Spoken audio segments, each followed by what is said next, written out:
8h42, un œil sur les médias avec Karim Yayaoui. Bonsoir, Karim. Et on commence bien sûr par Alep, toujours à la une des médias, bien sûr. Alors c'est vrai que c'est incontournable. Les sites d'infos, la presse européenne s'arrêtent sur cette tragédie. Le Soir de Belgique titre justement sur cette tragédie d'Alep. La honte.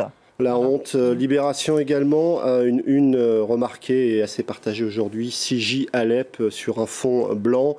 Le site du Figaro, lui aussi, Poutine et Assad triomphent dans les rues d'Alep. Alors toute autre tonalité sur ce site internet pro-russe, Sputnik, qui s'étonne de voir que Washington n'entend pas la joie d'Alep libérée. Alors c'est sans doute le point de vue développé par l'ambassadeur syrien à l'ONU, qui a voulu démontrer à tout le monde que l'armée syrienne se comportait très bien avec les populations. Il avait avec lui pour preuve cette photo qu'il a montrée devant tout le monde. On la voit en un petit peu plus grand. Une photo où un soldat se met à genoux pour servir de marche à cette femme qui descend de ce qui ressemble à un pick-up. Le problème, c'est que cette image n'a pas été prise en Syrie, encore moins à Alep, mais du côté de Falloujah, en Irak. Dans cette guerre de communication, l'ambassadeur syrien s'est pris les pieds dans le plat. En tout cas, les médias français s'arrêtent un instant sur ces politiques qui ne réagissent finalement pas beaucoup. Le site du Monde s'arrête sur cette relative indifférence des candidats à la présidentielle de 2017. Manuel Valls a bien tweeté ce message aujourd'hui. J'en appelle à la conscience humaine des dirigeants russes, sauver les civils d'Alep.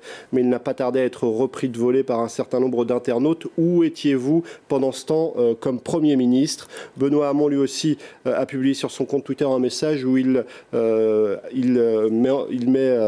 en avant l'idée qu'il n'y a pas de solution possible avec Bachar al-Assad. Arnaud Montebourg, lui, a publié un texte sur son blog sur le martyr du soulèvement syrien. Jean-Luc Mélenchon, lui, n'a pas réagi. Peut-être le texte le plus remarqué aujourd'hui, c'est celui de Yannick Jadot, candidat Europe Écologie Les Verts à l'élection présidentielle, qu'il a co-signé avec l'essayiste Raphaël Glucksmann. Alep crève, mobilisons-nous.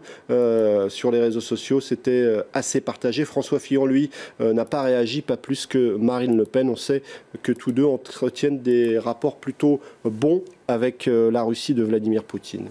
Et les réseaux sociaux, sur les réseaux sociaux, certains disent que leur impuissance et leur désarroi. Exactement, beaucoup de messages comme celui-ci de cet internaute qui dit « Je ne sais pas qui est libérateur, dictateur, faux, gentil, vrai, méchant, mais par contre, les enfants d'Alep ne devraient jamais connaître ça. » Autre réaction teintée d'humour, celle de Guillaume Meurice qui dit « Quand je me sens inutile, je pense à l'ONU et je relativise. » C'est vrai que l'ONU a été très critiquée sur les réseaux sociaux. Vous le disiez, cette impuissance s'exprime sur Twitter, comme Adia qui dit voilà, je prie, mes pensées, mais que faire d'autre? Eh bien, il y avait un article de BFM qui nous expliquait qu'il y a un certain nombre de choses simples à faire lorsqu'on est loin de la Syrie. Tout simplement manifester, pourquoi pas. Il y avait un rassemblement à Paris, il y en aura un à samedi à Lyon à 14h, à Lille à 16h30. Il y a tout un tas de pétitions, beaucoup les ont déjà signées, comme celle-ci sur le site de havas.org, où on s'adresse directement au président Obama et au président iranien Rouhani pour qu'ils agissent. Il y a aussi la possibilité d'interpeller les politiques français. Les adresses mail des députés comme des sénateurs sont tout à fait consultables. On peut leur écrire. Un raz-de-marée est tout à fait envisageable si tout le monde se met à leur écrire. Et puis il y a ces associations. On en retrouve un certain nombre sur le site Souria Horia où il y a un annuaire des associations qui viennent en aide aux réfugiés syriens. Il y a aussi la possibilité de faire des dons à des associations comme celle-ci, le collectif de développement et de secours syrien, ou encore tout simplement Médecins du Monde, soutien à ceux qui soignent en Syrie. C'est une page parmi les pages du site internet de Médecins du Monde. Et on le disait il y a quelques instants, Anne Hidalgo a annoncé l'extinction de la Tour Eiffel aujourd'hui, donc elle ne s'allume pas ce soir en signe de solidarité à Alep. Alors elle l'a signalé sur son compte Twitter, symboliquement pour soutenir Alep. Alors on se souvient qu'un certain nombre de Syriens avaient allumé des bougies au moment où la France était endeuillée par les attentats du 13 novembre. Alors sur les réseaux sociaux, ils sont un certain nombre à souligner cette initiative, une initiative symbolique, mais c'est toujours bon à prendre, disent certains internautes. D'autres ironisent par contre, comme cet internaute, scène de liesse à Alep où la population vient d'apprendre que la tour Eiffel serait éteinte ce soir.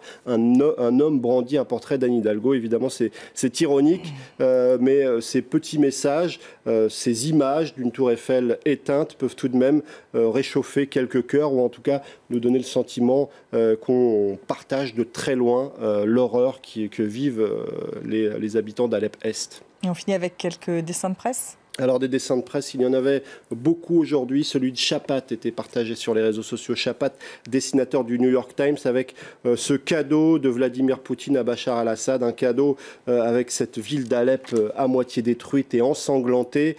Sur les réseaux sociaux, il y avait aussi ce dessin de terreur. Alep, Alep, c'est marrant, l'espace d'un instant, j'ai cru que quelqu'un appelait à l'aide. Autre dessin, toujours partagé sur les réseaux sociaux, celui de Wings à l'ONU, c'est le mannequin challenge. Vous vous souvenez peut-être de ce phénomène où en fait il faut tenir la pose sans bouger, surtout ne pas bouger alors que Alep est bombardé.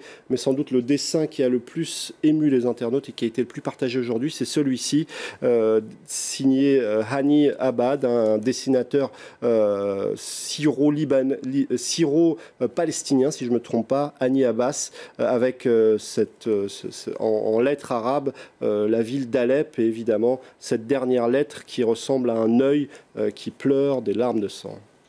Merci Karim Yaoui pour Un œil sur les médias.